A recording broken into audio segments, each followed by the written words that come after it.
સુરેન્દ્રનગર જિલ્લાના ચોટીલા યાત્રાધામ પર ગુજરાતમાં પ્રથમ ફ્યુનિક્યુલર કોચ સિસ્ટમ પ્રોજેક્ટ શરૂ થઈ રહ્યો છે।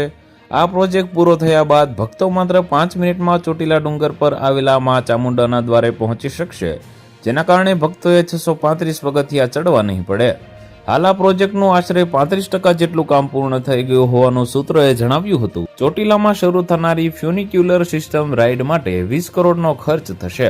ડુંગર પર સિંગલ કોચવાળી ટ્રેન દોડતી જોવા મળશે। કુલ 12 કોચ બનાવવામાં આવશે। એક કોચમાં 6 શ્રદ્ધાળુઓ બેસી શકશે। આ માટે 30 રૂપિયા અને જીએસટી ચૂકવવો પડશે। ચૈત્ર નવરાત્રી સુધીમાં પ્રોજેક્ટ પૂર્ણ થવાની શક્યતા છે। તેનાથી અનેક લોકોને ફાયદો થશે। તેના લોકાર્પણ માટે પીએમ નરેન્દ્ર મોદીને આમંત્રણ આપવામાં આવશે। આ ઉપરાંત પ્રોજેક્ટ પૂર્ણ થયા બાદ પથ્થર સહિતની વજનદાર સામગ્રી અને પૂજા વિધિની તમામ સામગ્રી કોચમાં લઈ જવાશે। તો વધુ માહિતી મેળવવા માટે ચેનલ સાથે જોડાયેલા રહો। વિડીયો પસંદ આવે તો લાઈક કરી દેજો। ચેનલમાં નવા છો તો સબસ્ક્રાઇબ કરી દેજો।